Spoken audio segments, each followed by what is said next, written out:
It's the Opperman Report. And now, here is investigator Ed Opperman. Okay, welcome to the Opperman Report. I am your host, private investigator Ed Opperman.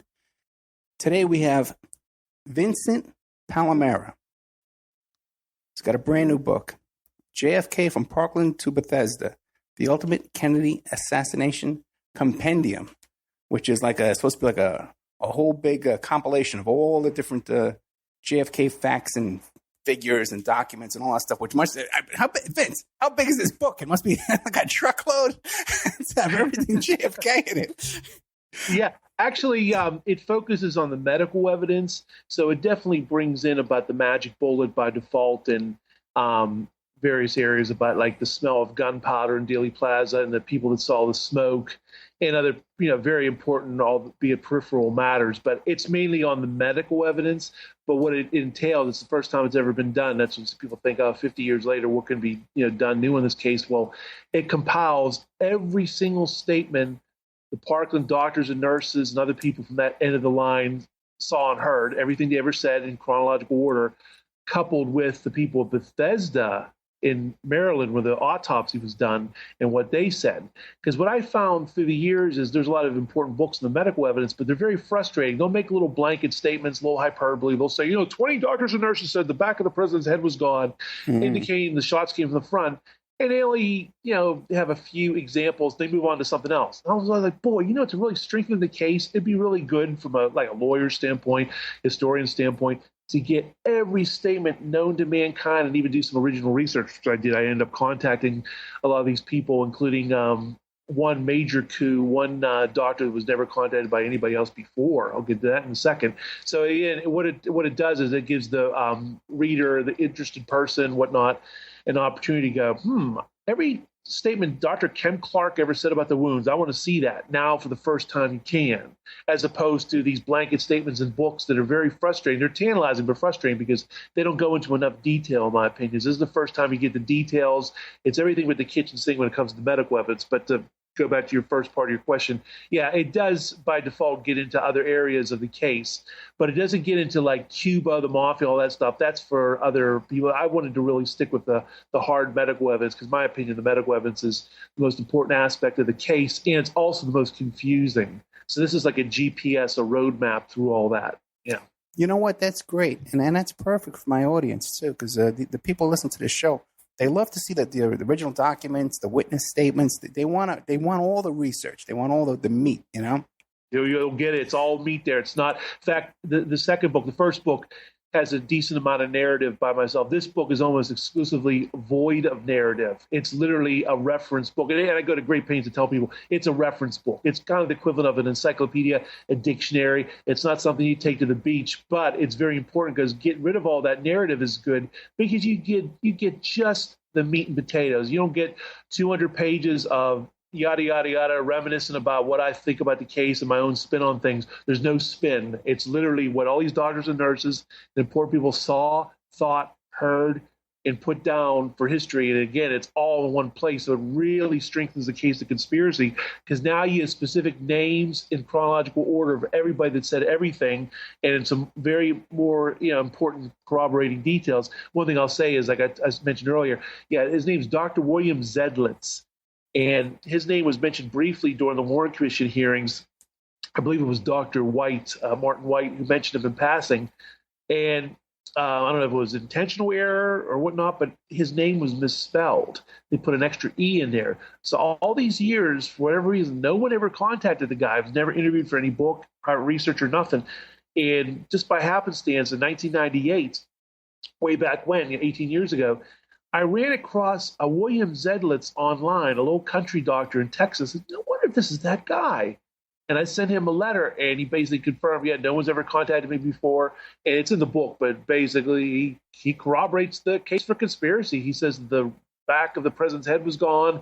The throat wound appeared to be an entrance wound. He's very matter of fact about it. And obviously a guy was never looking for money or fame. This guy was never contacted by anybody, has never done anything with it since pretty much. He just basically and kept to his own, self out there.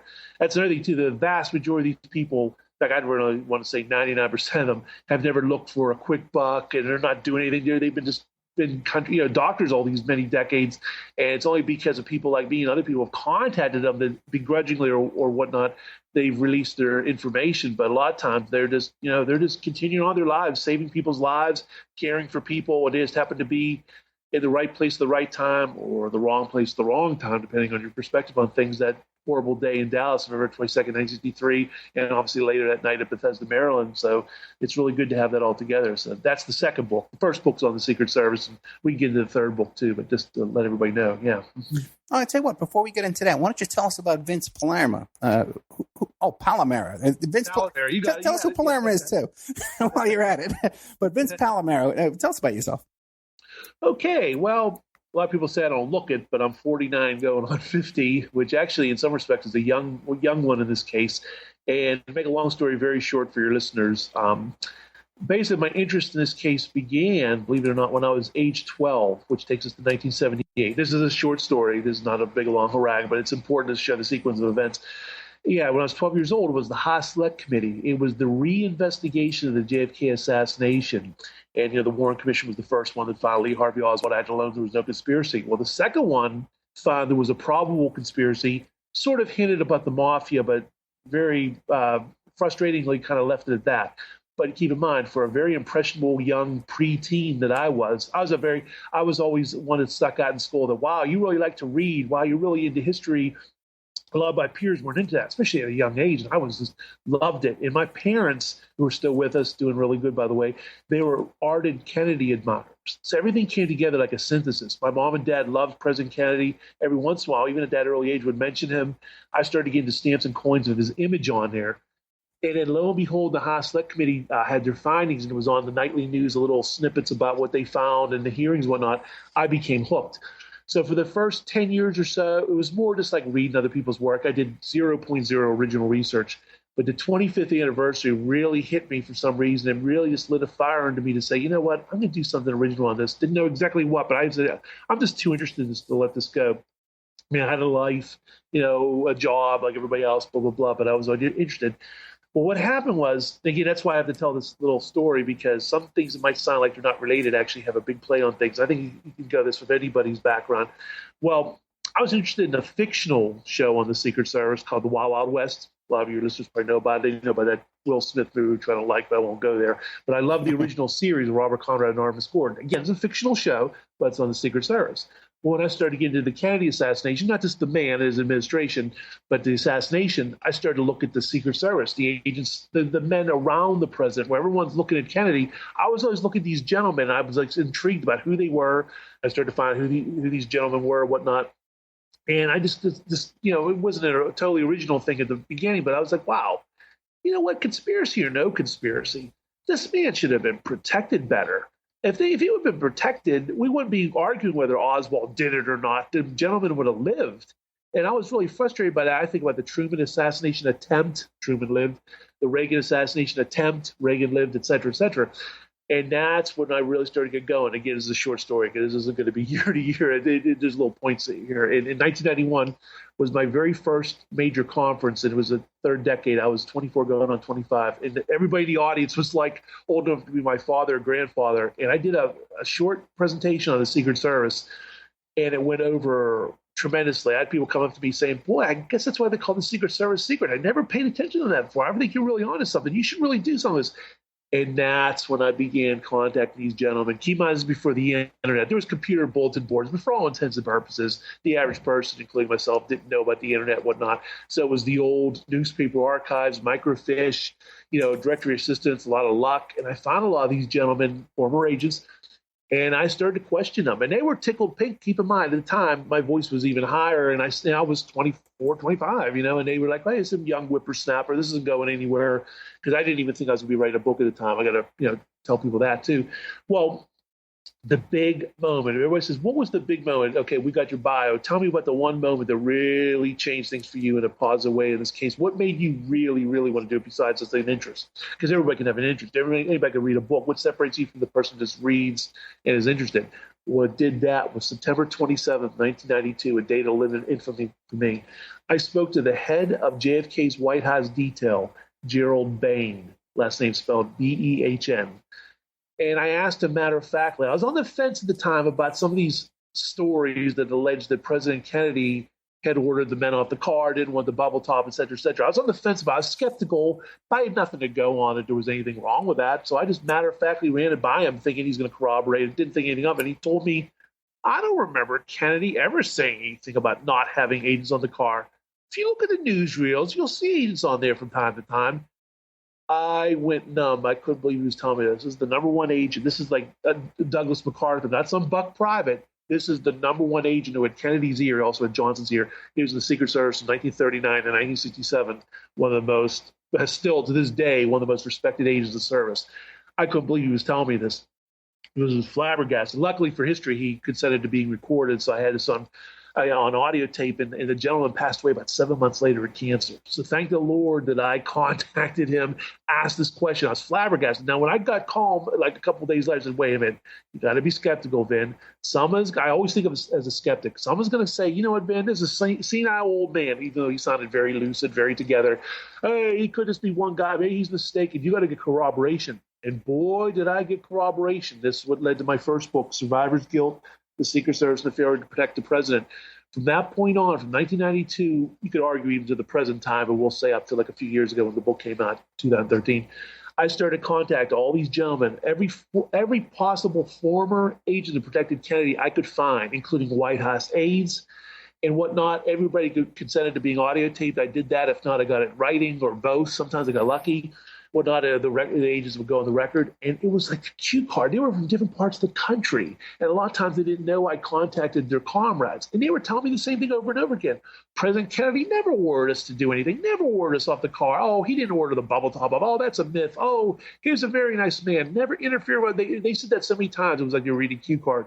He never interfered with us at all. So the $64 million question for your listeners is, wait a minute. I read the Warren Report. I read William Manchester. I read Jim Bishop. I'm reading my history books in high school and college. They claim President Kennedy didn't want that security. So it's a shame Oswald acted alone, or there was a conspiracy. Take your pick. But, President Kennedy kind of had it coming. He didn't want that security there. Just the way it was meant to be. It was fate. When you find out it's not true, that puts the onus on the Secret Service. That raises alarm bells of suspicion that security was stripped.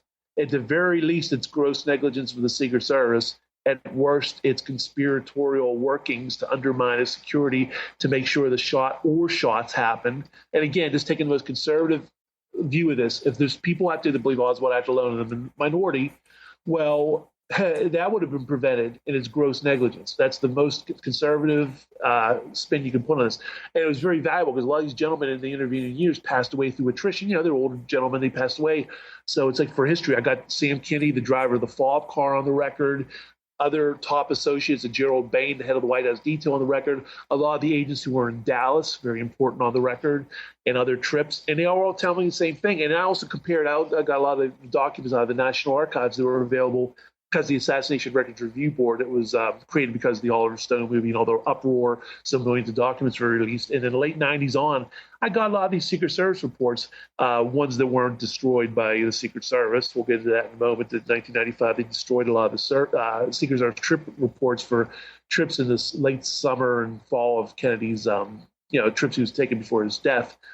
And I said to myself, wait a minute, how come on this trip he had really good security? He had a lot of motorcycles run the car. He had agents on the back of the car, or at least agents running with the car, whatnot. And that was the genesis of the book. Again, the first book is called Survivor's Guilt, The Secret Service and the Failure to Protect the President. I always use the original title, The President. It's actually President Kennedy. But yeah, that's what that is. So that's a big thumbnail sketch of that book. That was, it was amazing. And we'll go into more specifics about things I've uncovered there if you want. No problem at all. But I would. I had a question for you first. Now, all your contact with the Secret Service, have you ever had any kind of blowback from them? Any kind of opposition to you? Oh yes, yeah, big time. Yeah, go ahead. I had an angry call. It was funny after I made that call. There was this.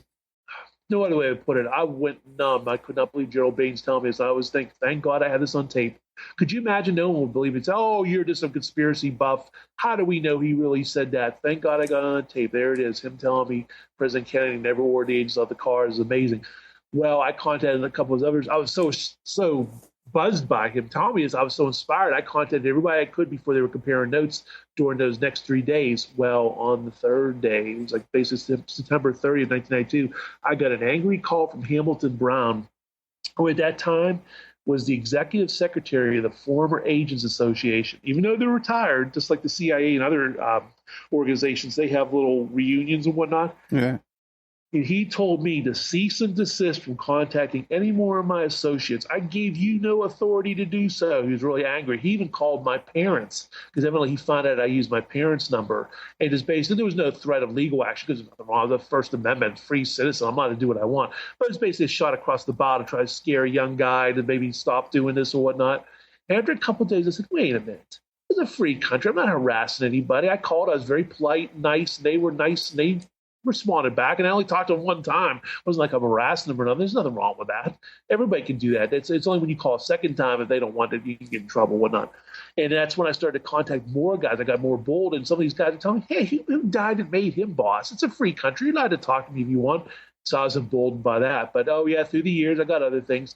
Quite frankly, I've had a couple occasions where my mail's been opened. Yes, man. Oh, yes. Boy, go ahead.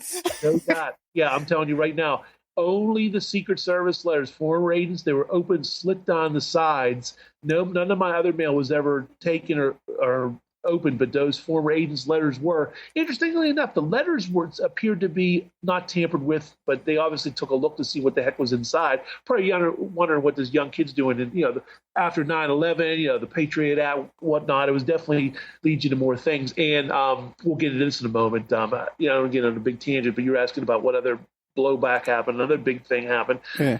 My old job, I was actually harassed by a former agent's good friend.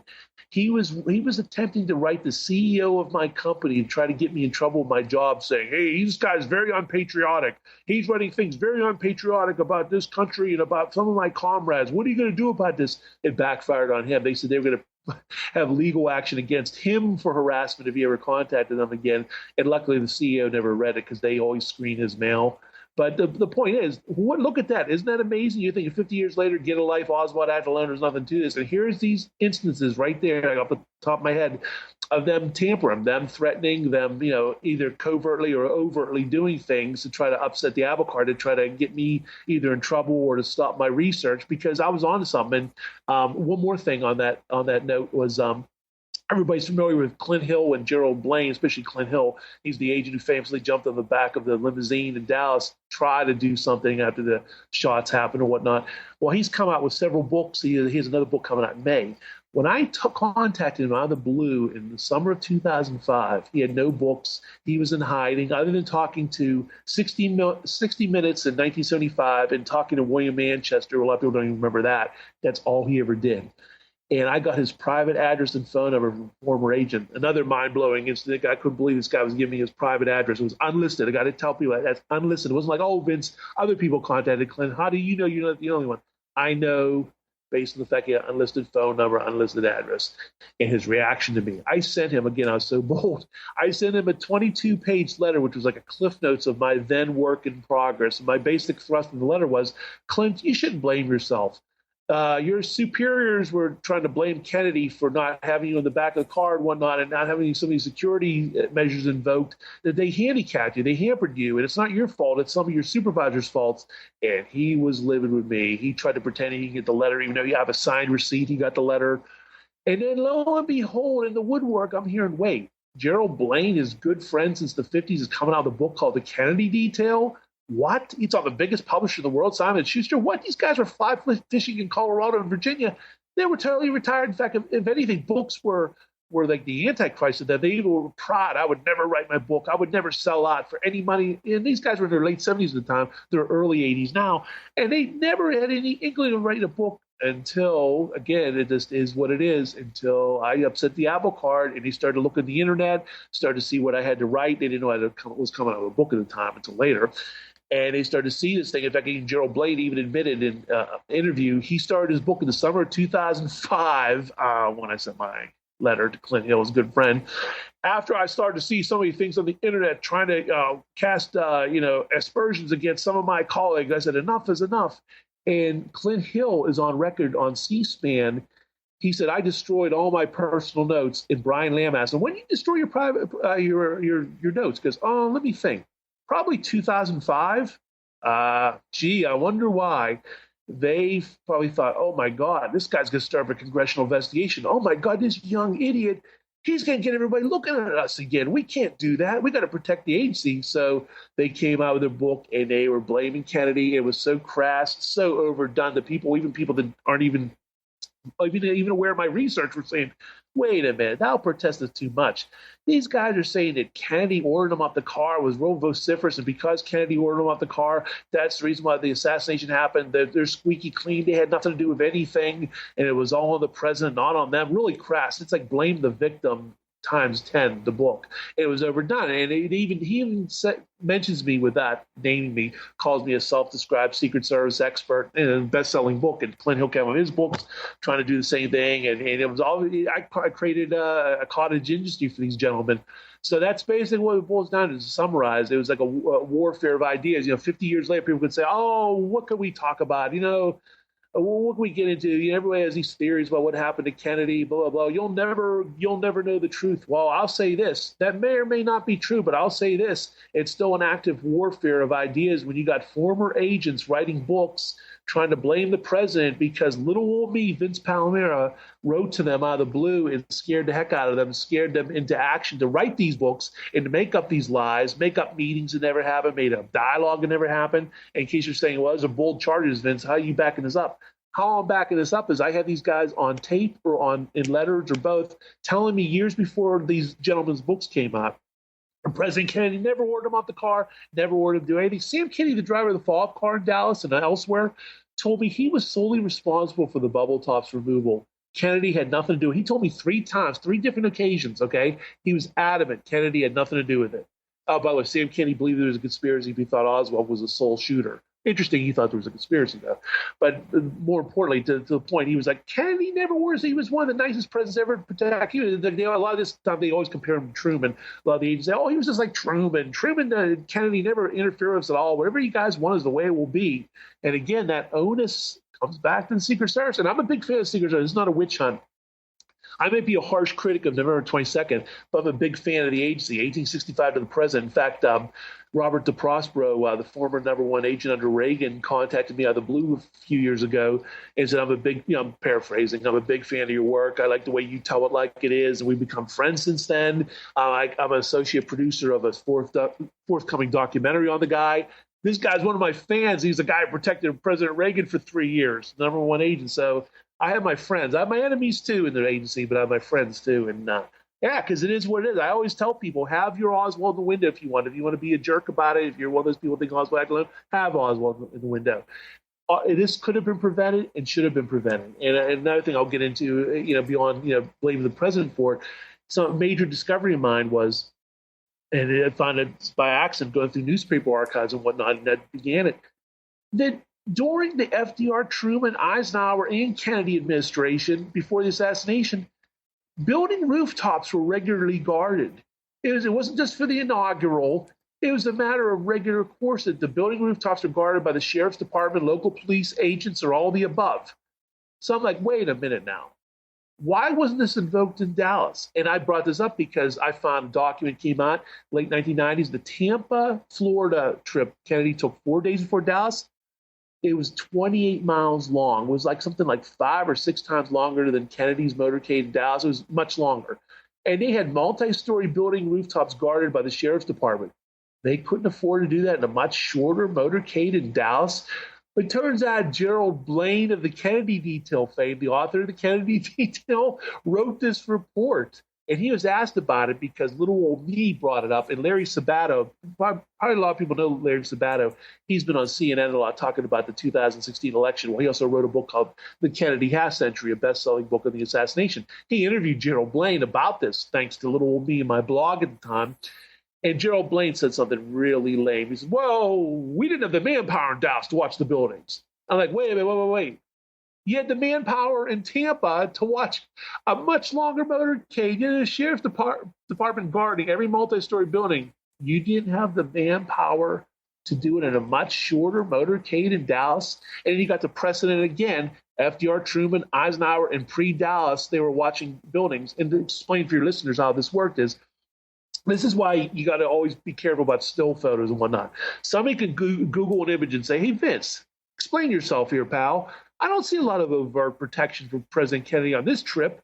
I don't see agents around the car. I don't see a lot of overt protection. Explain yourself. Here's how I explain myself. There's no doubt that the Secret Service had manpower issues in 1963. There was only like 300-some agents the whole wide world at the time. And the White House details approximately 36 agents. They relied on local police, military, and whatnot, the sheriff's department. But how they got around this was they had multi-story building rooftops guarded. They watched the speed of the car. They had motorcycles around the car. They had a good intelligence finding out in advance if there was any threat to the president. If the car is going 30 miles an hour and building rooftops are guarded, there's no such thing as 100% protection, but it'd be 50 times better than what happened in Dallas when he's going 11 miles an hour or less and building rooftops unguarded. No one's around the car, no motorcycles around the car, no bubble top. I mean, the list goes on. That's why I wrote a book, because there's much more than that. But that's basically what it boils down to. It was like a really electrifying moment. I found out these newspaper articles from FDR to JFK where they're saying, police are going to monitor the rooftops of buildings, whatnot, during the downtown parade. And I found official documents saying the same thing. Well, I spoke. This is really the coup d'etat here. I spoke to, or coup de grace. Coup de grace. Coup de grace, whatever. Slip of the tongue. Michael Tarina was the chief inspector of the Secret Service. Michael Tarina is the gentleman who wrote the Secret Service manual. By the way, all these statements I'm saying are documented in my books. You don't have to take my word for it. Go to my book. It's all heavily documented. You can go to the exact book or document or interview. A lot of the stuff is available online as well to back up what I'm saying. Again, this is the guy who wrote the Secret Service manual, chief inspector of the Secret Service. If anybody in the world would know proper security, this gentleman was. Well, in 1962, a long out of print book, very long out of print, probably only lasted a year or two, a book called What Does a Secret Service Agent Do? It's made for young adults and whatnot. Well, he contributed heavily to the book. And on a page of the book, it says, matter of factly, whenever the president is in a motorcade, agents or police guard the roofs of buildings. I'm like, whoa, this is even more corroboration. I spoke to him, and he didn't get any detail. He just confirmed the veracity of that statement. In other words, he confirmed that was true. He didn't say, oh, that's wrong, or I was misquoted. He confirmed that. He's just confirming what all the other newspaper articles and reports say. There's a couple photos I found, because a lot of times, keep in mind, the focus of the photographs are on the president. They're not on multi-story buildings, but I've caught a couple photographs where you can see actual police officers standing on rooftops. Russell Groover was a motorcycle policeman on that Tampa motorcade I talked about. It was 28 miles long, much longer in Dallas. He confirmed to me in email and on the phone that, here's how we protected Kennedy in Tampa. That we drove at a very fast rate of speed, so one-story buildings were okay. One-story buildings were guarded because we had the military police or regular police watching the buildings from the street. They weren't watching Kennedy. They were looking at the buildings, and the cars were going fast. When they went to the downtown area of Tampa, all of those multi-story buildings were guarded by the sheriff's department. So, and then also they had men on the back of the car, too. But I just wanted to, for the audience, just think about that for a second. My God, in Dallas, there wouldn't have been any assassination. Even if you believe, I always take devil's advocate. Even if it was Lee Harvey Oswald, he's there, if it's Mannlicher Carpenter getting ready for action, they would have spotted him. The motorcade would have been aborted. He would have been shot or captured, killed, whatever.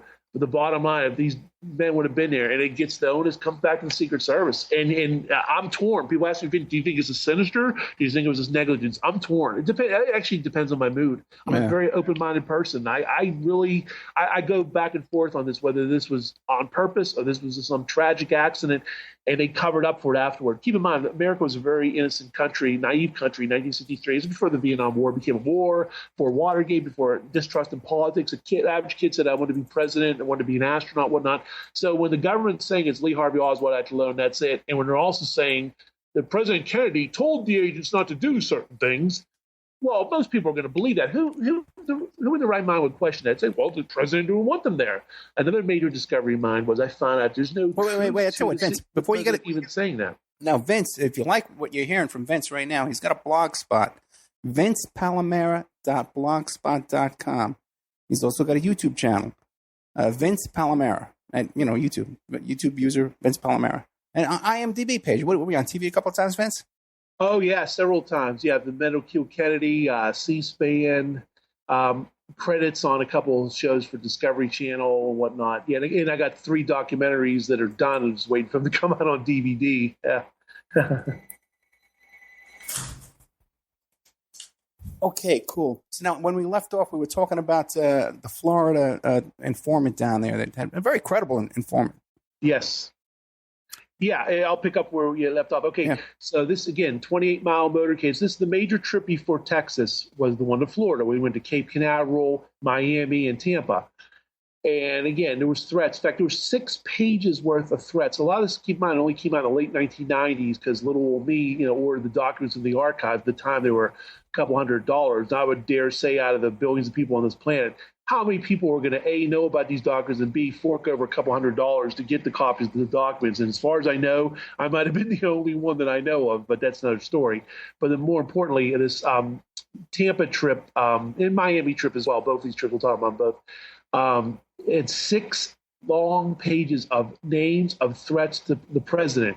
A couple were actually specific, talking about, like the shooter when he goes to the downtown motorcade, blah, blah, blah, and like a lot of specific names, whereas you get to Dallas, there wasn't any of those names. That's why chapter 2 of my book, I go into that, and I'll allude to that in a moment. But again, somebody can make the case, well, the reason why he had so much protection in Tampa, fair enough, is because of these threats. There was a lot of threats.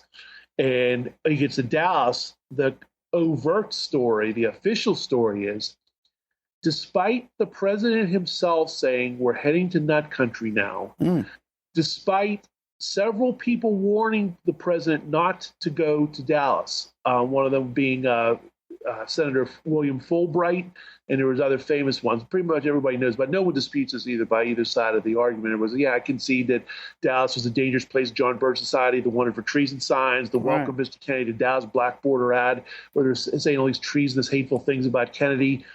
And it's right-wing Dallas nut country, the presidents that were in the nut country. They find not one person who has a threat against the president. We're supposed to believe that. And I say chapter 2 of my book, Survivor's Guilt, the reason why that was done, even Roy Kellerman, under oath to the Warren Commission, told Gerald Ford, who at the time was a Warren Commission member, yes, that was unusual. He didn't find any threats. I think the reason why that was done was that was another cover story. They could say, hey, we didn't have all this overt for protection for the president. We didn't find any threats. I think they did find threats. And again, this is why I'm on the fence whether there's a sinister or negligence. Either they find the threats, didn't act upon it, and they covered this up afterwards, or it was done on purpose to eliminate any kind of advantage of security that, we didn't find any threats. Meantime, they did, but they're not going to let you know that. And there you go. And couple major discoveries that I was alluding to for the commercial break. This goes right in hand in glove of Tampa and the security he got versus the security he did not receive in Dallas. I discovered a major covert monitoring of threats to the president. Now, this name is going to be familiar to people that are in the know who have read books. His name's Glenn Bennett. Yeah. Glenn Bennett was an agent riding in the follow-up car. And again, it's only came out in the late 1990s about the background of Mr. Bennett. Okay, you might say, okay, so what, Vince? It's the name of an agent in the follow-up car. What's so great about that? Well, he was actually an agent from the intelligence division of the Secret Service. These were guys who was a desk job. They monitored, back then really wasn't computers, so it was more like index cards of police reports and threats and whatnot. Whenever the president, for example, would go to Philadelphia, New York, and whatnot, they would say, hey, Glenn, check the files. Is there any nutcases, any conspiracies, anything about the president? If there are, we got to investigate this. We got to at least make sure this guy's watching as the motorcade passes. Well, this guy, all of a sudden, Glenn Bennett, he's actually in physical motorcades. It gets much worse. That's the reason why I wrote a whole chapter on Glenn Bennett and his one associate. Well, not only is he on the Dallas trip, you might say that's an isolated incident, maybe it was manpower. It was one of the excuses used. He was on all the stops in Florida, and he was on all the stops in New York City right before the assassination. This is where it gets interesting.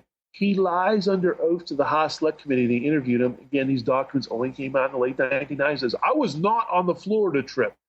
Meantime, these documents come out, and pictures have come out. Since I know what he looks like now, in 2013, finally found out 2 years ago what the gentleman actually looks like, a good picture of him. It's like, my God, you can actually see photos of him in Tampa. He's walking beside the presidential limousine. He's riding on the follow-up car. So he lies under oath about being on the Florida trip when he was on every single trip. And this was only 15 years later. You can't say it's amnesia and it's 50 years later. Maybe the guy's mistaken. No, this was only 15 years after. And he was represented by a Secret Service lawyer during his little interview. I guess maybe he was worried, like, oh, I got to have my attorney with me in case he asks me a question. But he lied. He point blank lied, and he was on all these trips, and he was riding in the fob car. You might say, okay, he's lying. He's on all these trips. What's this mean?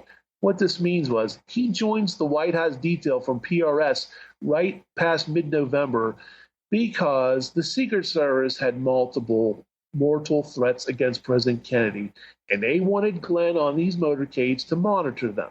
And guess what? The president's brutally assassinated, and they covered up not only their negligence, they covered up the fact that he was there as a covert monitor. Can you imagine if John Q. Citizen would have knew, even in 1963-64, wait a minute, you and a Secret Service agent was specifically there to monitor threats, that you knew of threats in advance, and he's killed under your watch.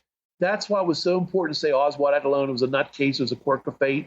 The man in a building shot a man in a car. And it was also why it was very important that the dead president was blamed for his lack of security. Because, yeah, it makes sense. Hey, the Secret Service, they're saying that he didn't want this protection next. So that's why people got off the ball and started getting their little theories and ghosts on the grassy knoll, because that gets everybody in a tailspin. Like Donald Sutherland's character in JFK says, it becomes like a parlor game. Who shot the president? It goes, it spins its wheels. It's very inconclusive because you can't really prove beyond a reasonable doubt.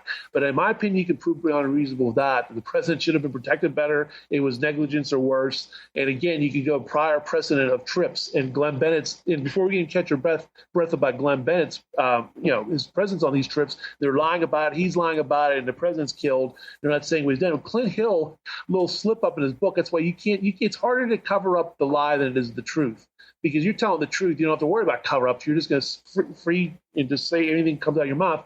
Well, in his 2012 book, Mrs. Kennedy and Me, he says Glenn Bennett was in Dallas monitoring intelligence. I'm like, oh, really? Because the official story is he was just another agent. He wasn't there as an intelligence guy. They just needed manpower, and that's he was there. Clint Hill, it was a best-selling book, and people don't realize what a smoking gun that is. Wow. He's also confirming he was there as an intelligence agent. Well, I discovered another agent that was on that trip. He was on the Austin trip. That was the trip that Kennedy would have lived if he would have got his head blown off in Dallas. They were heading to Austin. Agent called Howard K. Norton was definitely on that trip. There's no doubt about it. Again, late 1990s, these Secret Service survey reports came out for the trip that he was going to make to Austin, Secret Service, and duly noted is the name Norton. I spoke to one of his colleagues. At the time, I only had the last name Norton. Who's this Norton? And Dale Wunderlich was an agent in the intelligence division. Oh, that's Howard K. Norton. He's the agent who was famous. He found the resonance cavity in the United Nations where the Russians were trying to bug us, and we found the bug thanks to that old Howard K. Norton. Well, other agents I spoke to all had amnesia. Told me, I don't remember a Howard Norton. No, I never heard of him. Never heard of him at all. No one can remember him other than Dale Wunderlich. And then I contacted the Secret Service, the current living, breathing Secret Service. They have no tenure dates for a Howard K. Norton. And it gets even worse. The former Agents Association, all you have to be is a member of the agency for 1 year, and you're a member for life. That's it, you're a member. Gerald O'Rourke was on that trip to Texas. He says, I don't remember a Howard K. Norton. Vince, if he would have been a member of the Secret Service for at least a year, trust me, he'd be on our roster because that's the way it is. Living or dead, we have a record of him. I don't remember this Howard K. Norton. Yet there's no doubt that, A, his name is on the trip. No doubt he was an intelligence agent, and no doubt Dale Wunderlich, an associate, went into great and glorious detail who he was. He even provided his middle initial and asked the other question. No, I never was able to locate him. I don't know if it's a common name. The gentleman died. He was kept under wraps.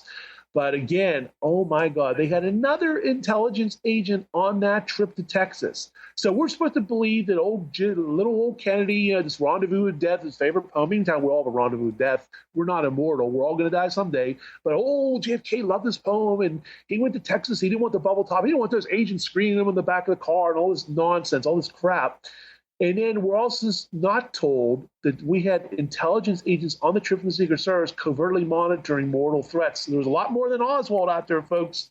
and he gets his head blown off in Dallas. There's horrible security, horrible lack of intelligence, and supposedly the story is they found no threats. Yeah, but I Vince, don't believe it's bunk. now stop and think of this. Stop and think of this. Now, you're the intelligence officer, right? So you know all these threats. Oswald, being a defector to and from Russia, had to be on that list. Exactly. Now, listen, you're riding in the car. You got to say, hey, you know what? One of these guys lives right up here. He works right up in this building, right here.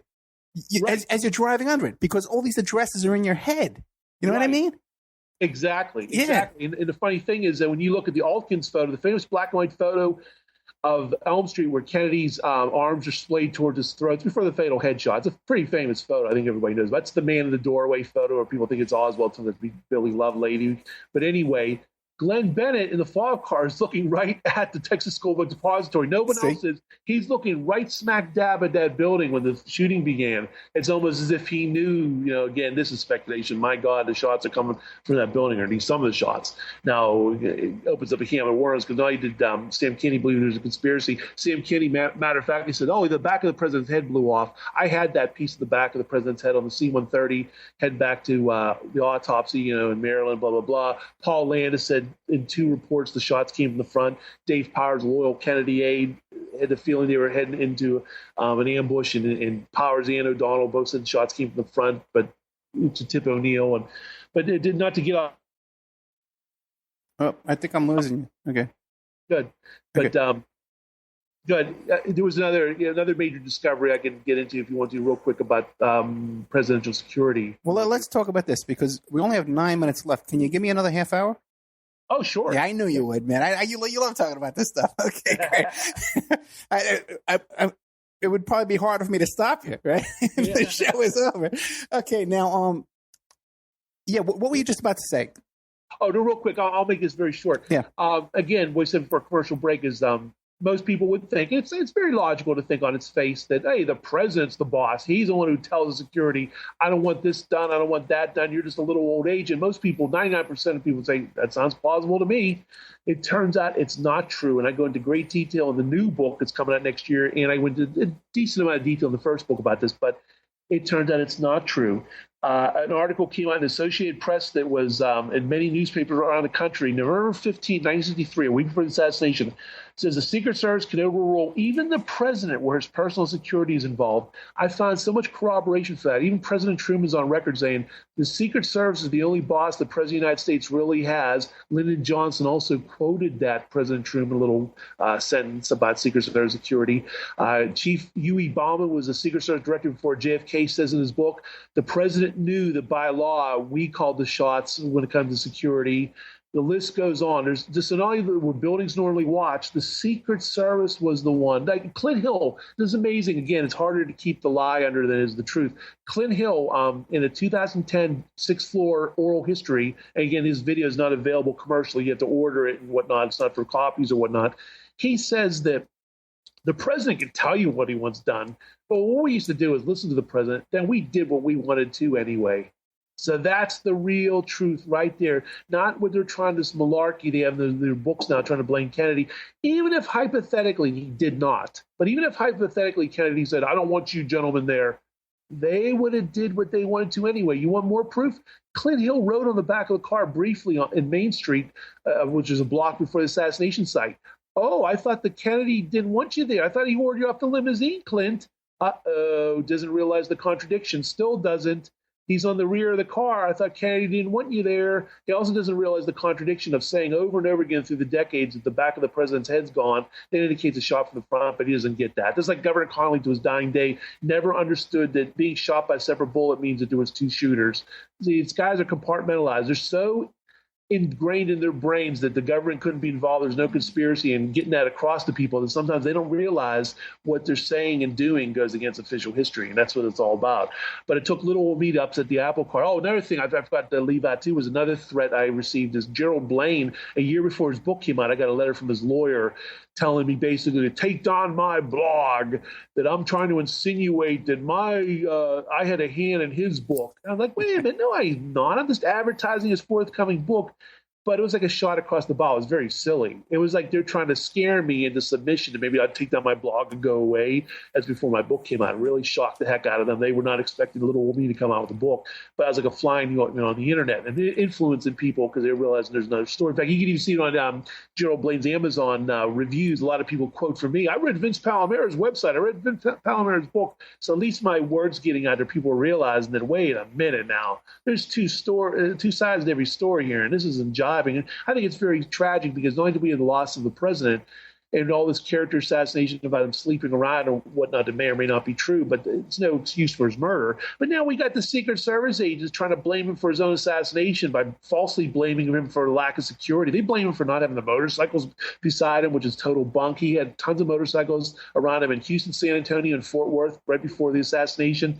It goes on and on. The level of just excuses and just blaming the victim is outrageous. So, yeah. Well, I can tell you this. Just was it yesterday or the day before? Yeah, it was the day before.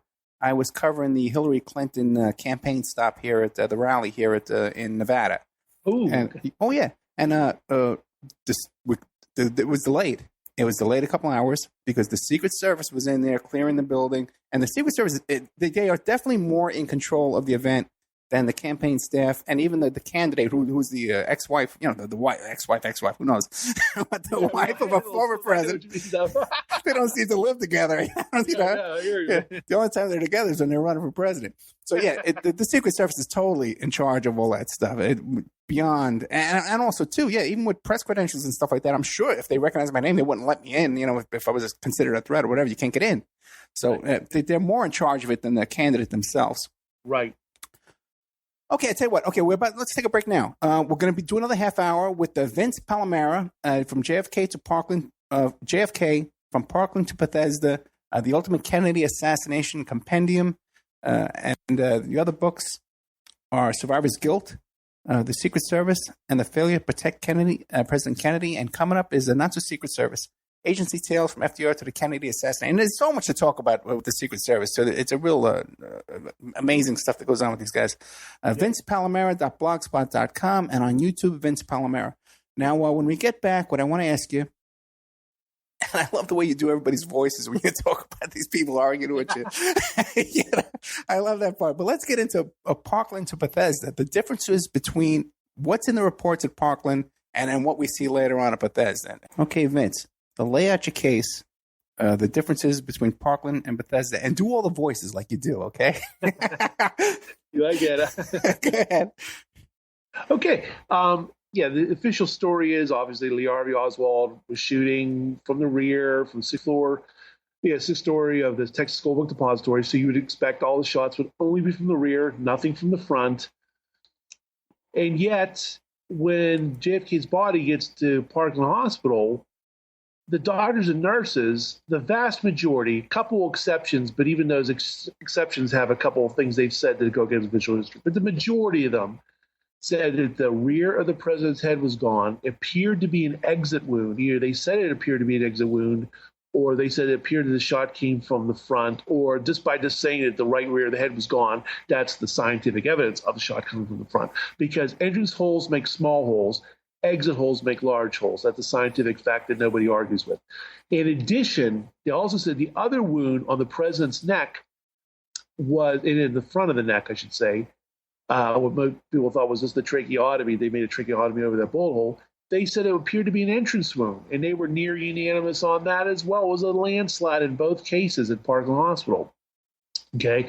In fact, use my voice to one of the nurses came in, Jackie Hunt, and she said that I can't even see the wound. And one of the doctors said, well, here, I'm going to pick up the head. You can see this now. And he moved the head slightly, and you could see the right rear of the head was gone. So it wasn't on the side, wasn't on the front. His face was fine. He also said his face was fine. He didn't even look like he was sleeping or there was nothing wrong until they went around the back. In fact, there's even stories, a couple of them shined a flashlight briefly, little flashlight to show the extent of the wound.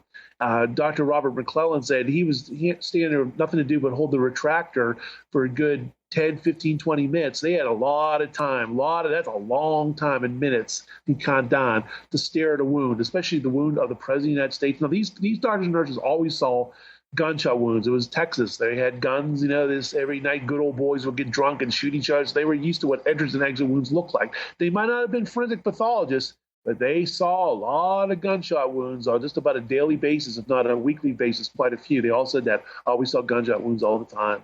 So when they said it appeared to be an entrance hole, appeared to be an exit hole, especially at that time, so early on, they didn't have a dog in the hunt. They were just saying what they saw. It's what it was. And in fact, Dr. Malcolm Perry and Dr. Ken Clark told the whole world that day in a press conference. It was televised on all three networks. It was simulcast that, the bullet appeared to be coming at him from the front. It was an entrance wound, yes, on the neck. It appeared that the back of the head was gone. And all the newspapers and wire services picked it up, and, little differences and whatnot of the way they described it. Everyone was left the impression he was shot from the front. But here's the thing. This is before the internet. When people didn't compare and contrast, there weren't investigative reporters as we know them now. People didn't question things. My mom and dad tell me to this day there'd been 10 people could have shot Kennedy. We were so bereaved. The details went in one ear and went out the other. And I think that's the success of the assassination, the coup d'etat. I do believe there's a conspiracy. I've waffled in the past, but my present feeling on things is it was definitely a conspiracy. And I think that was their advantage, because they knew that America was a naive country. They knew the details wouldn't matter. It would just be the bottom line: this guy was killed.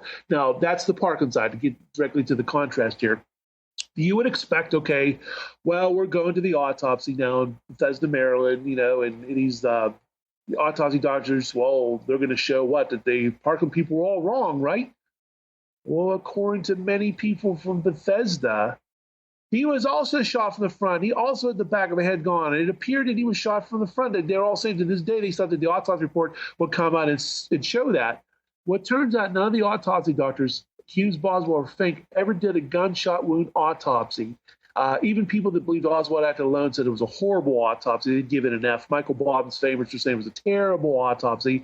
These guys had no forensic skills as we know them now. They were not CSI guys, to put it mildly. These guys were just they were teachers. They taught their students and whatnot, and they were good clinical pathologists, but forensic pathologists, no way. They just were either element. And they were also military doctors that were subservient to military orders. They were just captains in the Navy. When he had admirals and generals around telling them what to do, Admiral Berkeley was the president's personal physician telling them what not to do, and they appeared to be leading the autopsy. They're just going to go along, go with the flow. They might have left telltale clues because, like Dr. Hume said, the wound appeared to extend somewhat into the occipital. Well, that's kind of like being kind of pregnant. It's either in the back of the head or it's not. If they're saying it extends somewhat in the back of the head, then we got a problem here, because officially the wound's only in the side, closer to the front of the head. What are you talking about, the occipital wound? It's almost like you're trying to have it both ways, leaving little clues. The brain was never recorded on the autopsy. They never recorded the weight of the brain in the autopsy. It's like, wait a minute. That's standard. It's what you do. The first thing you do when you get up and you put your shoes on, you tie your shoelaces. For an autopsy, it's the first thing you do. You weigh the brain, you put the brain weight down. Well, it turns out the official brain weight was 1,500 grams. That doesn't make any sense. That's more than the average weight of a brain, of a fully formed brain that wasn't shot up by gunshots. And there's conflicting reports that the brain was either totally gone, partially gone, a lot of it was gone. So how in the God's green earth could it be 1,500, which is about 1,500 grams, about 1,500 more than normal? That doesn't make any sense. And or something like that, like 700 more. But anyway, the point being is it should have been a lot more. There's big red flags and clues and whatnot. So you have the autopsy doctors kind of speaking out of both sides of their mouth, but all the sundry people that were there, the X-ray technicians and whatnot. In fact, one of my big thing I just talked about the Secret Service. Well, I interviewed or corresponded with a fair share of Parkland people and Bethesda people. And one of the great things about my location here in Pittsburgh, PA, was Gerald Custer, who did the actual X-rays on President Kennedy at the autopsy. I interviewed him on video extensively over 2 days in 1991 and over 2 days in 1998. The fruits of that labor is in Harry Treason's best-selling book, High Treason 2, a whole chapter on Gerald Custer. It's also a whole chapter in William Law's book, In the Eye History, and it's also in my book. And Gerald Custer, even though, again, I all warts and all are in the book. It's not just, I'm cherry picking what they're saying. Everything they have to say, good, bad, and ugly, is out there. And you're definitely left with the impression there was a conspiracy and the president was shot from the front. But it also includes things that seem to contradict what they said before. It's all out there for people to decide. It's the weight of the evidence is overwhelming that he was shot from the front. Gerald Custer, now getting to this, was the great fortuitous that he was so close by. He was only like about a half hour away. He passed away in 2000, by the way. But we got him on video many hours, and he was basically saying the same thing, that, my God, I thought this gentleman was shot in the front. I couldn't tell my wife about the autopsy till like 1978 because they were under an oath of silence. They could be court-martialed, sent to Leavenworth. Their pensions would be gone. They'd be arrested. They would be dishonorably discharged. Their world would be a world of you-know-what. So they couldn't even tell their wives, their friends, they did the autopsies. That's how they got around the cover-up. So people would say, oh, come on. How could they get away with this so-called conspiracy? That's how they did a conspiracy of silence. Again, America was naive. 1963-64, they issued a proclamation, Oswald at alone. These guys had military careers to uphold. They were petty officers. They were little like privates, all points in between. And life went on for these guys. They went to the Vietnam War. Some of these men didn't come back. Some did, or they came back injured. But the bottom line is they had families to feed. They had military careers. And the government, the big old government, handling their pension, handling their life's work, is telling them one thing. Privately, they felt one way. But they couldn't even tell their wives because the gag order, the military, the defense secretary at the time of the Carter administration had to lift that gag order for them to talk to the House Select Committee. Then get this, ladies and gentlemen, listen out there. It was not, their actual statements weren't going to be released till 50 years after 1978. It was only because the Oliver Stone movie got everybody mad. At the end of the Stone movie, it said that those files were going to be held until, I think he said something like the year 2028, something like that. And people were outraged. Said, wait a minute.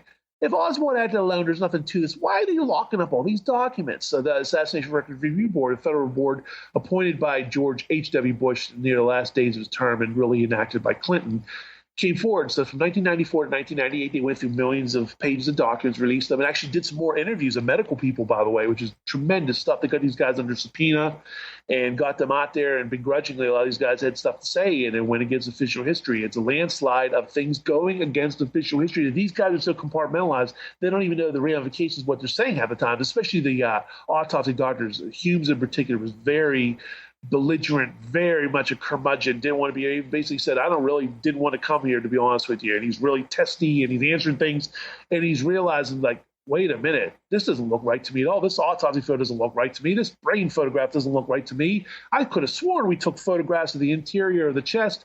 Those photos don't exist. So what we're left with, to sum this up for the audience, would be, we have a situation where the official story is Oswald acted alone, the shots only came from the rear. The medical evidence in my book is pretty much a landslide from both hospitals that he was shot from the front.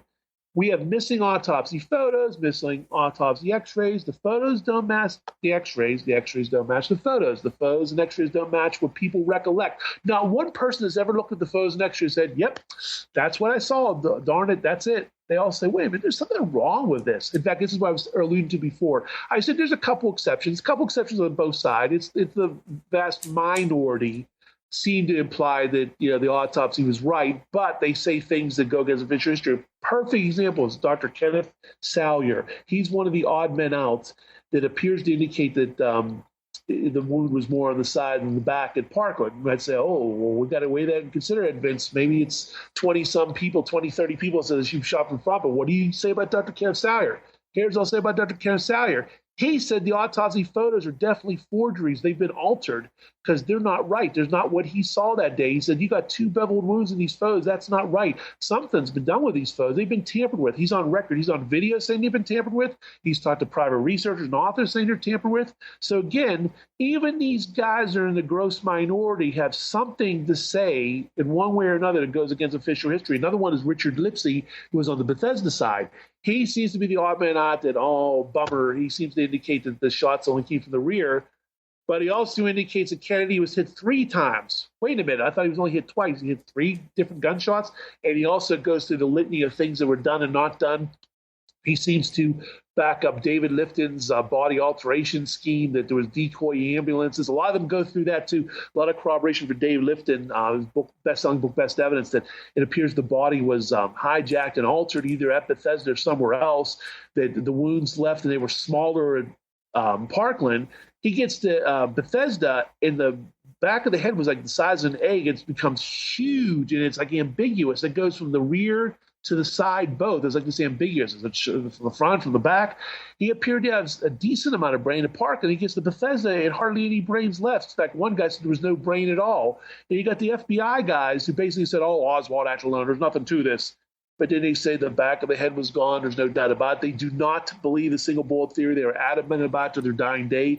James Cyber, I have a letter from him, and Frank O'Neill's on video saying it's the same thing, too, that single bullet theory was all inspectors crap, that there's nothing to that. That's why it's always important to look at the totality of evidence.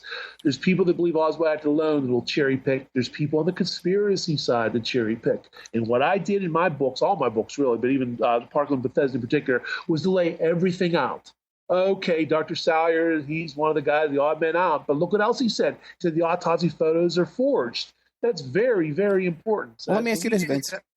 Where do you think the autopsy photos were forged? Why did he think that? Not why. Where? Where could it have happened? Of course it happened. Okay. Yeah. Well, the thing about that, it's very important for people to realize that they left there undeveloped that day. People didn't see the autopsy photos till several years later, and the general public didn't see them until many years later. Guess who had the autopsy photos and x-rays, people? The Secret Service. Wow. Yep, good old Secret Service. They went right to the possession of the guys in the motorcade. They took it to the Secret Service safe in the White House. So again, just like I lay out my first book, if you believe there's sinister activity involved, the buck stops in the Secret Service. They planned the trip. They were in charge of the protection. They had the president's body. They had the magic bullet. They had Air Force One. They had the autopsy photos and x-rays. Here's what I always tell people. If there was a conspiracy, it's absolutely impossible, underline that word, impossible, for some members of the Secret Service to have not been involved. In other words, there's a conspiracy, you have a couple bad apples. And I even name them in my book. I have no qualms about it. Bill Greer was the driver of the president's limousine. Even people like Joe Posner, Vince Bugliosi said he's the reason why the success of the assassination happened. He slowed the car down. And when I discovered again, for years people saw, oh, Bill Greer, it seems like he slows the car down. But what people don't realize, he looked back twice. It's all a sequence of events. The first shot or shots rings out, and Kennedy's reacting to the throat wound. All the doctors said he would have lived at that point. In fact, he even would have been able to speak as well. So he said he would have been able to perform his normal functions and would have been able to recover. Well, Greer looks back again, and Roy Kellerman, the sequence of events is so crucial. Roy Kellerman yells in his ear, "Get out of line, we've been hit." And Kellerman goes for the radio microphone. Greer disobeys a direct order from the superior, turns around a second time, staring at Kennedy until a fatal shot makes its mark. Only then does he face forward. Only then does he hit the gas when everything's over. He lies about it under oath to the Warren Commission. And he also, to the FBI, seems to implicitly blame the president for the lack of speed. Said, well, we try to keep the cars moving fast, but the president many times ordered us to slow down. It's this old blame the victim crap. Kennedy's dead now. Let's blame him for everything, even the speed of the car. And I always tell people, imagine a loved one, God forbid, it's only hypothetical, but you're driving, relatively slow, and you see a loved one's panicking in the back there. Obviously, you've been threatened from something outside. You're not even a Secret Service agent. Aren't you going to hit the gas? Aren't you going to swerve? Aren't you going to do something, my God? And especially when the guy in front of the seat's yelling at you is superior to get out of line, we've been hit. But Roy Kellerman, buried in a footnote in a very massive book, The Death of a President, he interviewed Roy Kellerman in 1964. Roy Kellerman died in 1984. Roy Kellerman said, Greer then looked in the back of the car. Maybe he didn't believe me.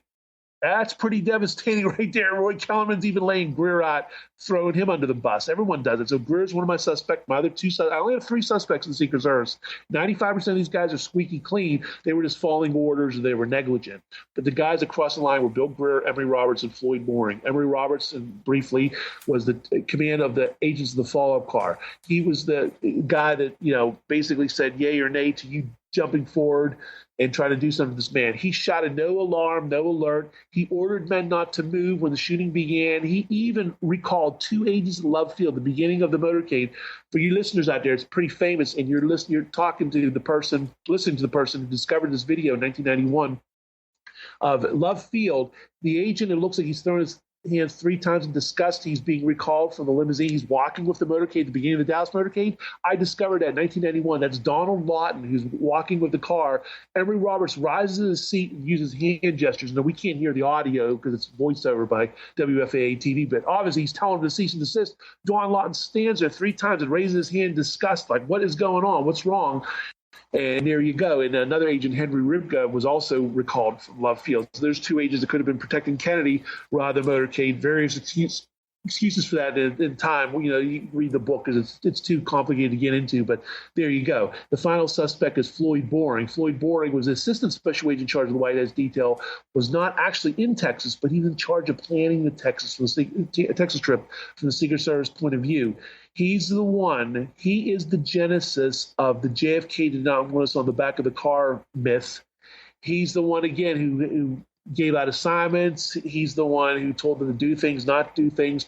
So the buck stops specifically with Floyd Boring. All 3 gentlemen are dead now. I did speak to Floyd Boring several times. Ironically, Floyd Boring joined his colleagues in saying that Kennedy never ordered him off the car. He was a very nice man. I guess he didn't realize that, Floyd, he said something else a few decades ago, but I wasn't going to rock the boat. As a 27-year-old kid at the time, I was just taking what they were saying, and I was trying to bite my lip and not say anything because I don't want to offend these guys. But I was like taking this all in, and I got him on tape. I got him in writing, and that goes against his own statements. There you go. That's too convoluted to get into in the interest of time. But it's all it took was 3 bad apples to spoil the bunch. The rest of these guys are just following orders, doing what they're doing and whatnot. It's all about compartmentalization. And again, it's about the medical thing. It's all compartmentalization. They had the oath of silence, worried about their pensions, worried about going to Fort Leavenworth, ruining their lives over Kennedy. Kennedy's dead. They're still living. They had lives to go on. And this information didn't come out till years later. And there you go. It's all piecemeal. It's all, people got their own lives to live, their own bills to pay. There's other world crises coming on and whatnot, other things happening, Vietnam War, Watergate, 9/11, turn of the century, et cetera, et cetera, et cetera. So a lot of it, Father Time has been an adversary in some respects. But the sad thing is a lot of good information's out there, best it's been in years. Some of those books the last 15 years are the best there's ever been. The level of scholarship has been outstanding, but got to realize it's 50-some years later and life goes on and there's generations that didn't even know Kennedy. And it's sad. They won. If it was a conspiracy, I'm pretty sure it was. They got away with it. And all we can do is lay down to the best of our ability the truth. And that's what I want to do. And what I want to do with these 2 living, breathing agents that are out there now, former agents smiling, going around book tours around the world, making literally, this is not hyperbole, literally hundreds of thousands, if not millions of dollars off their books. I want to make sure that Kennedy doesn't turn around in his grave again, being blamed for his own security. And I would make damn sure in my books that verdict is never out there as a statement of fact. Oh, Kennedy didn't want them on the back of the car. Kennedy didn't want the bubble top. Kennedy didn't want motorcycles beside the car. And that's what my work's been about. It's been this warfare. That's because it's a current event. These guys are still coming out with books. Got another book coming out in May by Clint Hill called 5 Presidents. And I'm sure he's going to have another chapter on Kennedy. I'm sure for the 3rd time he's going to blame Kennedy for his own lack of security. It's bunk. But this guy is on the biggest publisher in the world. He's going to be on all the TV shows. Everyone's going to believe him because Clint Hill's like a deity. Oh, he can't be wrong. This whole Clint Hill. Anytime Clint Hill was drinking the night before, he didn't actually protect President Kennedy. He was a Jackie agent. He gets in the car when everything's over. It's just a false hero thing. It's like Jessica Lynch during the Iraq War. It's false hero. It's crap. But again, it's like, oh, we love our heroes. Clint Hill, he tried to do something, darn it. Meantime, again, he's drinking the night before. He should have been, as grounds for removal of the service, he's one of 9 agents drinking the night before. And yet he's denigrating the guys in Cartagena, Colombia in 2012. He's on CNN, all these shows saying it was idiotic what these guys did. These 9 guys, ironically, it was 9 agents again, too. That's ironic. He said these 9 guys should be thrown out of service, disciplined. It's like, hello, Clint. You actually cost the president's life by drinking the night before. They gave you an award. They gave you promotions. You're out there touring the world with your best-selling books, making millions. How can you sleep at night? But people believe it. There's people that have hero awards. Like, oh, Clint Hill, oh, he's so wonderful. It's like, he is? What did he do? What did he do? Check out the Zapruder film. Be brutally honest, like Trump, your old sound bites about Trump, about the Iraq War, about Bush was so true. It is what it is. Clint Hill gets in the car when everything's over. He doesn't even touch Jackie. Jackie gets in and out of her own volition. Everything's over at that point. What did he do? He attempted to do something, I guess. In World War II, did we give medals for attempts? Well, his men were blown away, but let's give him a Bronze Star. He attempted to do something, darn it. That's why Clint Hill is a false hero, and he's just made a mess of history of his books, and that's why I'm out there doing what I'm doing with my books to try to correct history. So there you go. Okay, so can you give me another half hour? Because I want to ask you about you were just. Can you give me another half hour? Sure. Okay, because I wanted to ask you about because you mentioned the body had to have been tampered with. Yes, it was. I agree. Okay, so let's take a break now. When we get back, we'll get into it. And two, how much partying was there the night before? Because the Secret Service has because I was involved in that Carnegie, the Colombian congressional. There was a lot of it. Yeah. It's crazy. The president gets his head blown off, and yet these guys were decorated. 2 guys were decorated. There was no punishment whatsoever. It's disgusting. Yeah. Yeah, and even current at the Utah, what's that thing called? The Olympics.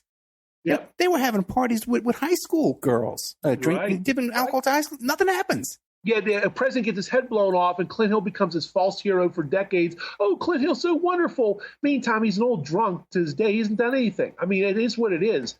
It's a sad truth, but it is. He knows. That's why he drinks. That's why he never accepted that award, even though he received the award. He didn't accept it in his heart because he knows. He knows that he was a failure. But I also know as in late life, he doesn't mind that old paychecks coming for his book, does he? There you go. Now, do you think they're writing these books themselves, or they have ghostwriters come in and write it for them? Oh, they have a ghostwriter. Her name's Lisa McCubbin. She's the co-author of all the books. And we can get into that. And this is all factual. It's not libel. It's all based on internet stuff. It's not like, oh, Vince, you're going on a limb here saying this stuff. No. It is what it is. Okay, yeah, let's get into that. The ghostwriter, because that would seem to be a thread. Okay, that would seem to be a point. Do you want it now or after the commercial? Or well, we got 3 minutes before the commercial. Can you fit it in very there? Briefly then? Yeah. Again, it's all factual. Lisa McCubbin, it's what it is. Clint Hill's 84, and she just turned 50, and she still looks like she's in her 40s. They are now a couple, and I want to stress this now for people. This is not TMZ gossip stuff. This is based on factual articles written by the people, the Irish Times. When no one's disputing, like, oh, Vince, you're getting off the deep end now. Let's don't get it. No, it's on. They are a couple. You might say, okay, Vince, beyond the fact there's a big age difference, what does that have to do about Kennedy? Please, what it has to do with, it's an old man being influenced by a lady that I think, quite frankly, like I put this nicely, I think is using Clint and using him all the way to the bank. His books have been on the number one. Simon Schuster's biggest company in the world, let's face it. And his books have been huge bestsellers. When you say a book has sold 200,000 copies, 200,000 times $25, even with a royalty, he's made a mint. And he's had 3 books, and he has a 4th one coming on now. I include the Kennedy deal because he wrote the foreword to that, and he also did the book tour. So that's actually his book with Gerald Blaine. So he has another book coming on now. He has a movie deal in the works about Jackie, so he's making big cha-ching money there too. And again, it's blaming Kennedy. It's saying Oswald had to alone get a life. It's changing his testimony. All these years, he said one thing. Now he's changed his testimony about the medical evidence at this very late date. It's all because he's trying to make himself look good to history. He's trying to impress his girlfriend co-author, who's like about 30-some years young. His sons are older than Lisa McCubbin. But again, this is all factual. It's not like TMZ or I'm getting into gossip. It is what it is. You want to see what the influence is? I think it's an old man being very much influenced by his co-author. I'm very suspicious of. I can't prove anything about her motives. I'll just say this. Very interesting, I discovered recently. There was a John McCubbin from the same Maryland, Virginia area who was the captain of the White House police. That name is very unusual, and she also heralds from the Virginia, Maryland area. I don't know if that's an influence on her way she thinks or whatnot. She also interviewed President Bush before 9/11. She was stationed in Qatar. I think that's how you pronounce it, Qatar. And lo and behold, she comes to Virginia. She meets Clint Hill. They fall in love. They're writing books. They're touring the world. They're doing TV shows. And all of a sudden, he's changed his testimony and blaming Kennedy. And it's just ridiculous. But it's a current event. It's not something from the past. When these guys are living and breathing, making best-selling books, and they're lying, somebody has to step up to the plate. It's little old me. There's no one else doing it. If it wasn't for me, no one else, they'd win. And maybe my books don't sell in the neighborhood of a Simon Schuster book, but it's getting out there. It's doing good, and the internet's good. It's definitely helping between the internet and my books. It's definitely getting the word out there. And it's part and parcel. Look at the Amazon reviews. People are saying, Vince, and there's people I do not know either, by the way. It's not plants. They're saying, Vince Palamara said something totally different in his book. So thank God the word's getting out there. They're realizing that Kennedy didn't order them off the cars, the bull. Didn't order the motorcycles away. This is all bunk just to lay the blame onto Kennedy because he can't defend himself. And it's obscene to me. It's the worst kind of assassination. He's been shot 3 times in Dallas in questioning his character and now questioning him for blaming himself for his own assassination. pretty obscene. But there you go. Okay, great. Let's take a commercial break now. When I come back, I want to ask you about where was the body tampered with and who did it? Because if you're saying there's only like 3 smelly agents there, if they're tampering with the body, there got to be more 3 guys involved. And, right. And the other thing too is McCoven. Have you ever done any searches? Because you can do like combined residence searches to find out if 2 people ever lived at the same addresses. Yeah, they have. And she ordered it taken down. Somebody on the education forum did a big, long expose about intelligence backgrounds of her father, and she ordered it taken down. So they took the whole thread down. An education forum must have struck too close to home about her daddy and that. So, yeah. Okay, I got you. You're saying like you only found 3 bad apples, okay, that you can point your finger at with confidence. But now, if they're altering the body, okay, it had to be more than 3 guys, right? Well, like I said, I made the analogy. There's guys that are bad apples across the line. There's other guys just following orders. Someone could quickly say, well, Vince, weren't the SS guards in World War II following orders too? You wouldn't exactly call them squeaky clean. So it's a nebulous. There's nothing's black and white. There's all shades of gray. I mean, let's put it this way. David Lifton's landmark book, Best Evidence, talking about the body being altered, was pretty radical. A lot of people believe it. There's people think it's too fantastic. I can't wrap my head around it. Well, bottom line is, if something was done to the president's body, and a lot of people begrudgingly believe it was because the evidence is there, it had to have been done. It wasn't done at Parkland Hospital. There's just no evidence. There's just no way. I won't get into interest of time. Trust me, even David Lifton said nothing happened at Parkland. It happened to have the body had to have been taken away either sometime on Air Force One, or it was actually done at Bethesda. And the Secret Service had the body. They're the ones who carried the official casket onto Air Force One. This is important now. When the swearing in of LBJ, unnecessary swearing in by Constitution, he was already the president. There was a song and dance. He didn't need to do the oath of office. It was stupid. He was already president. Once Kennedy was officially dead, even when Kennedy was incapacitated, he was president. But anyway, and many people think it's a ruse to get people out of the way so the body could have been taken out of the coffin and whatnot. There was a specific agent back there, Richard Johnson, the keeper of the magic bullet, by the way, the agent who had the magic bullet, Richard Johnson, at Parkland Hospital. Lo and behold, he's also standing guard of Kennedy's body when the oath of, LBJ's taking the oath of office. So there's a specific name for you. I always go to specific names and evidence in my book. I don't go not the ghosts and goblins of the grassy knoll. We actually have actual names and documentation. Well, he's one of them. If you want to say somebody besides the 3 agents who could have crossed the line, or at least was following orders of a sinister nature, Richard Johnson, he's a prime candidate right there. But there were other ones as well. They were on Air Force One, and I name them in my book and whatnot. Well, keep in mind, now, if something happened at Air Force One, or you could say, okay, somehow, some way, that body was not tampered with at Air Force One. The only problem is, and people have to read the book. They have to read Best Evidence by David Lifton. And they also have to read Doug Horne's 5-part book, Inside the ARB, and even In the Eye of History by William Law.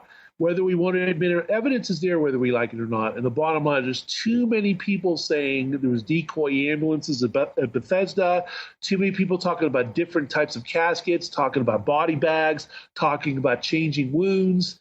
To say this was all mistaken. And especially when you realize that some of these guys believe Oswald acted alone and they're still saying this, that really speaks volumes of their veracity, especially when they were contacted at a time that people didn't know anything about any controversy whatsoever about the body. Very important.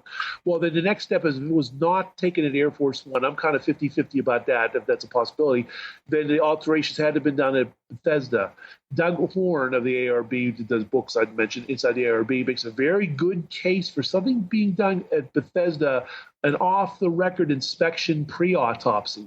And what that means is the body somehow, some way, made its way to Bethesda, either by helicopter or in the official casket or some way, somehow. And they cleared the room, the official room of the autopsy, and people were left to go in the ante-room, the room off to the left or whatnot, for the purposes of this discussion. Some were off to the autopsy room, while the cover story was, well, we're doing x-rays and whatnot, and we don't want the x-rays, could be dangerous radioactivity. We got to clear the room. And while they cleared the room, wounds were enlarged for national security reasons, whatnot. They're digging for the real bullet fragments, a bullet fragment, whatnot, and they're digging around. And see, it's not precise surgery like some sort of science fiction movie. What it was very imprecise. That's why we have evidence. That's why it was very terrible. The wounds changed because just by virtue of the fact that they were digging around it, the wound went from being smaller to being larger, being more ambiguous. And then the official autopsy began later on, I think around 8:15 or so. But the body was already there for a while. So what were they doing? And we actually have evidence in Doug Horne's book. He actually names a couple of people that talk about, yeah, I saw like Dr. Hughes working with a saw on the head and whatnot. But when he's saying that, it was at a time that the autopsy didn't begin. What is Humes doing with the saw? Obviously, there's surgical saws used at autopsy, not to be gory, but that's how they open the head, the skull cap, to get to the brain. But he's doing it at a time when the autopsy didn't even begin. This guy's just innocently talking about his recollections. You know, it was only 15 years later the time he said this to the House Select Committee. And again, those documents only came out in the late 1990s. Only researchers who have any interest in this would look these documents up.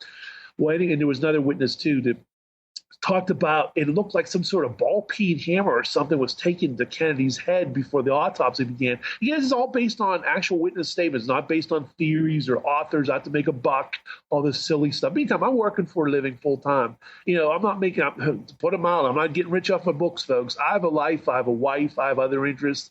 I'm in it for the truth, not for money. Trust me, it's a farce in my mind. I worked many years for free on my own dime, so we're not in this for fame and glory. Leave that for people like Clint Hill, who've been on Fox News, CNN, Discovery Channel, and all that. Regular people like us that have lives and jobs and making a modest income, we're in it for the truth. But anyway, to get on the subject here, yeah, I think that most likely happened at Bethesda before the official autopsy began, and it was done basically under orders. And, you know, we had admirals and generals. These guys were just lowly captains with the autopsy doctors. Pierre Fink, by the way, importantly, was not even there yet. So it was down to Hughes and Boswell. The third autopsy doctor didn't even get there yet. No one disputes that. So it's just two little old doctors there following orders, and those orders are for life. Just like some people say they take secrets of the government to the grave. Well, when you're under orders, you're not going to question orders, whether in your private mind you might be thinking, what are we doing here, gentlemen? This isn't right. They're going to, yes, sir. You want me to do this? Yes, sir. And they're going to do it. And people said the gallery was filled with admirals and generals. Pierre Fink, under oath to Jim Garrison, said, yeah, there were many admirals and generals in the room. And oh, yes, when you're a lieutenant colonel in the Army, you only follow orders. He even admitted that's why they didn't probe the neck wound. And as we know, there's much controversy about the neck wound because the Parkland people said that it was a wound of entrance. They get to Bethesda, they don't even appreciate it's a bullet wound. They think it's only a lowly tracheotomy. They didn't even find out until the body left Bethesda that, oh, my God, people, that was a bullet wound. They found out by a call from Dr. Malcolm Perry from Parkland, we missed a bullet. So what happens? They missed a bullet.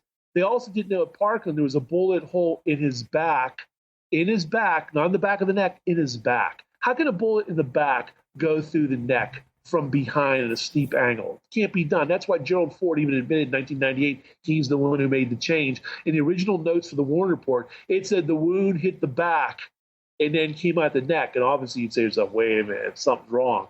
He changed it. Verbal plastic surgery, they called it. He said it was the back of the neck in his handwriting, and he was called to the carpet about it in 1998. He said, well, it was just for reasons of clarification. It wasn't for a conspiracy theory, damn it. But people realize, wait a minute, a former president of the United States, remember the Warren Commission? He benefited, by the way, obviously, so did our inspector.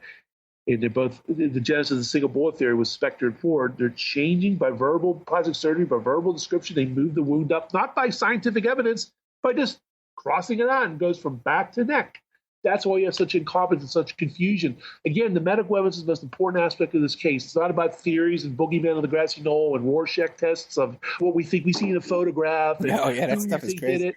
And we can go on forever about it. It's important to a point, but the point is that medical evidence, anybody watches CSI Criminal Minds, all it shows knows the medical evidence is the most important thing. It doesn't tell you that. So when you get down to the majority of people believing that something happened, and to answer your point directly, what I think happened, I do think the body was tampered with. It's probably given a national security cover. They're looking for fragments and whatnot. We can't let the world know we're a banana republic. It appears there was another shooter men, but that's not what we're going to say. We have 3 bullets. That's all we're willing to say. We have a gentleman in custody now, Lee Harvey Oswald. That's the story we're going with. We can't let people know we live in a banana republic. We can't know, God forbid, there might have been some element of this. So, gentlemen, this is what we have to find. The autopsy even begins. No autopsy. They said everybody has criticized this, and this is ridiculous. The autopsy begins quoting, I think it's the New York Times and New York Herald Tribune, saying that according to the news reports, 3 shots were fired from the school book depository to the rear of the decedent. It's like, wait a minute. You don't do that. You just go off what you see on the body, not on news reports. It was like it was already given to them predisposed. We have 3 shots from the rear, a guy in custody now. You might, Lee Harvey Oswald is still living and breathing. There's going to be a trial. Jack Ruby didn't strike yet. And you got to find what you got to find. And they did what they did. And who, especially 1964, it's still hard to believe now. Who would have believed the body was tampered with back then? 0.0, nobody, especially when there's gag orders and orders of, suffer military consequences and whatnot. They're going to do what they're going to do. Let me ask you about this. Because David Lifton, people like that, we know, yeah. This bullet wound to the back. When would there be an opportunity for there to be a bullet wound to the back? Well, yeah, that's $64 million question. How there would have been is, I think most people that are looking to say there's no doubt there's shots in the rear. The bad news is there's no doubt there was shots in the front as well. He was hitting the crossfire, and this part might not exactly be original research, but I think everybody who's looked at the case objectively said there's definitely shots in the front and the rear. If Oswald was a shooter, in the interest of time, we can't get into that. Let's just say hypothetically he was a shooter. He certainly wasn't the shooter. He wasn't the shooter who gave the coup de grace, the headshot either, by the way. So we got 2 shots, but he laid it all on one man. And there's no doubt he was shot in the back because we have the autopsy photos and x-rays. We have the president's suit jacket, his shirts. We have eyewitness observations that the bullet wound in the back. It's a landslide of evidence that he was shot from the back. It was only this verbal plastic surgery later on trying to move it upwards, so desperate to move it to the back of the neck, not to the back, because they realized, oh my God, we have a downward trajectory, a steep downward trajectory. How in God's name? It would have hit his heart or his lungs. And by the way, they said that the lung was bruised, the pleural area. It was like a smoking gun that, it looks like the bullet did. It was like a bad round, what they call it. It's very often hunters will say there's bad rounds. You shoot not every bullet goes through like you see in movies. Sometimes it's a short shot. It's a bad round. And probably what happened was the wound that Kennedy's reacting to before the fatal headshot was the wound that hit him in the back. It was like a terrible punch in the back, so to speak. Because sometimes you don't feel that excruciating pain right away. You're just you're numb by like a body blow, like a punch. So he was hit in the back. Then he was hit in the neck after a separate shot. Connolly was hit by another shot. Then the fatal headshot made its mark. And then it was also the missed shot, James Tague, who was a flying new ointment to the commission. They had to concede that there was a shot that totally missed the motorcade. But there you go. And that's the conundrum we've been dealing with so many times. People get so lost in theories about who did it, they don't realize that the evidence is there, persuasive evidence of the conspiracy, just based on the medical evidence and whatnot, and the stripping of President Kennedy's security. But yeah, as far as the back wound doesn't line up the neck wound. Everybody says the back wound was too low for the neck wound. Even if you believe the neck wound was an exit wound, which wasn't the totality of the evidence, that neck wound from the front was an entrance wound. He was hit from the front of the neck. That back wound had nothing to do with that wound. In fact, even Paul O'Connor, people from the autopsy, said the back wound didn't even go through the pleural cavity. It stopped. It stopped after a couple inches. In fact, the FBI agents wrote a report and said, yeah, Dr. Hume said the end of the opening could be felt with my finger. They were actually digging in there, morbid as it sounds, with their own fingers. And he said it didn't go anywhere. But then, obviously, when they testified the Warren Commission, we got to change our tune because Oswald acted alone. Yeah, we've been told that we went through. See what I mean? It's all about the context of the time. When Oswald was captured, if you even see the raw, I have a lot of the raw footage of that day, ABC, NBC, CBS. The first news reports are tantalizing. They're saying shots came from the knoll. He was shot from the front. He was shot in the right temple, all this. But then when they captured little old Lee Harvey Oswald, who, by the way, was the first assassin in world history to adamantly deny, never was proud, I did it because this man was an enemy of the working people. No, he adamantly denied shooting the president. He's also the first one to ever use a rifle instead of a pistol. That's another story in itself. But when it became Oswald, everything changed. In fact, there's actually a reporter who slipped out something for the whole world saying, originally we thought the shots came from this overpass, but now it appears somehow or other he was shot from behind, but then we have reports he was shot in the right temple, and it's Frank Ryan. His face is making all these grimaces because he's realized, this doesn't make any sense. Wait. It went from the front to the behind. It went from behind, and he was shot from the right temple. And he's confused. It's funny seeing him grapple with it on live TV. He's even saying, you can even tell his visceral reaction is, folks, this doesn't make any sense. But again, people weren't investigative reporters back then. People were grieving. My mom and dad were crying their eyes out. All the details got washed away in tears. they weren't investigating it decades later and analyzing every little nook and cranny, everything. It is what it is. And now, if the assassination like that happened now, people are so skeptical. You have the internet, you have investigative reporters, everybody mistrusts the government. They couldn't get away with it. But back then, we were ripe for the taking. That's why we believed in Gulf Tonkin crap about getting into Vietnam. Oh, we fired on us. No truth to that whatsoever. The real reasons about Watergate, on and on and on. And not everything is conspiracy. I know those people see conspiracies in my sleep. I'd probably shock people about some things that are like sacred cows of conspiracy. I do not believe are conspiracy. So I'm pretty level-headed with this, I would say. But we'll take a look. Let's go with the evidence. There's no evidence there, then I'd get a life. I mean, if Gerald Bain, way back on September 27th, would have told me, 92, would have told me, Vince, President Kennedy ordered us off the car. Even if he was lying to me, that would have been the end of my research, folks. No book. He's telling me it's true. Well, time to move on, gentlemen. But he told me something categorically against vicious history. And this guy, again, was General MacArthur of the Secret Service, not a buck private in the nursing home all senile. Oh, no. He was very lucid, and all his colleagues and even White House aides who had no dog in the hunt were telling me the same thing. It's pretty much a landslide, folks, that something's amiss. And it was only through my own original research did this stuff come out. It wasn't, but I didn't want to believe other people. I was skeptical. It's unsatisfying when you read a book and say, I want more and more. I want to corroborate this. And that's what I wanted to do. And that's why I had to go on the journey of writing books, because it was never enough to just believe somebody else. I wanted to do my own thinking. And, yeah. Well, Vince, we're down to the last couple of minutes. So why don't you tell people, first of all, if there's anything you think we left out. I know, right? Maybe everything with the kitchen sink. Trust me, folks, there's a lot more in the books. Just need time, and I discovered some of the major discoveries. But my first book, Survivors Guild, has a lot. And basically, to sum it up in a very short amount of time, first book, Survivors Guild, lays the onus of the lack of protection on the Secret Service where it belongs. That if they would have did their proper professional job, as they did during FDR, Truman, Eisenhower, and early Kennedy days, Kennedy lives, whether there's a conspiracy or no conspiracy. My second book, JFK, Parkland, and Bethesda, massively documents the medical evidence in the case and shows overwhelmingly it was a conspiracy. Or all these people from Parkland and Bethesda are lying, and I'm being facetious here. They're lying for no monetary gain whatsoever. So all these people were in a conspiracy to lie about the wounds. There you go. So I think the book's overwhelming about that as far as showing conspiracy. The third book I got coming out next year, The Not So Secret Service, Agency Tales from FDR to the Kennedy assassination to the Reagan era. Definitely, obviously, by including the Kennedy assassination, has some important chapters, some follow-up things that came out after publication of the first book that were too important to not corroborate and go into. So there's some very important corroborative data in the new book coming out next year, but it also covers the Secret Service and their interaction with FDR, Truman, Eisenhower, and other presidents up to Reagan.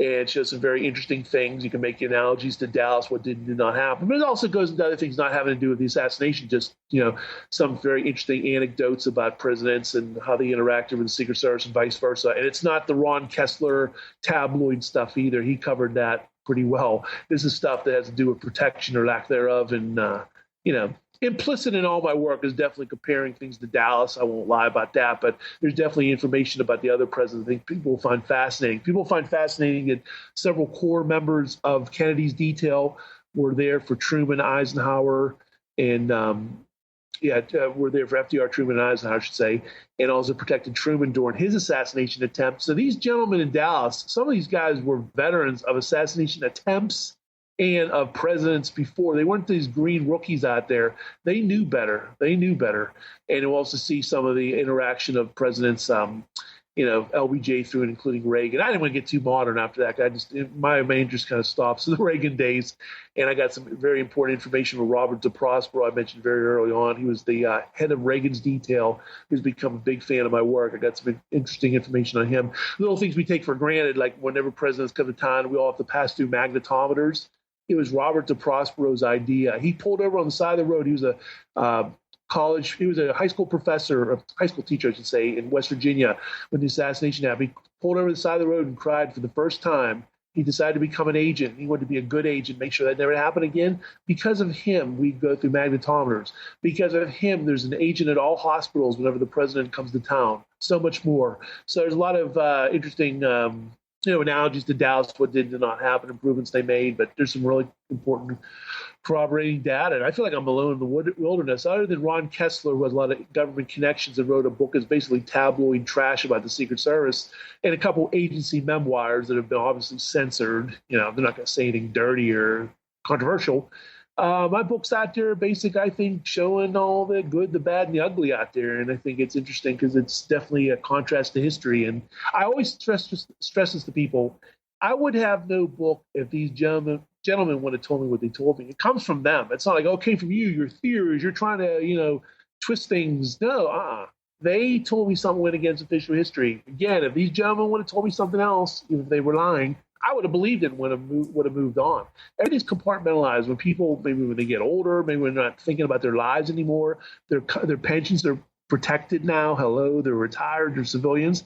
The truth comes easier to the lips. And they're thinking it's some little whippersnapper, some 26, 27-year-old kid at the time from Pennsylvania calling me. By the way, I've stressed at the time, I didn't know I was ever coming out with a book. In fact, until Trying Day came along, I never thought I would have a book. I tried to get my book published, and I got this over and over again.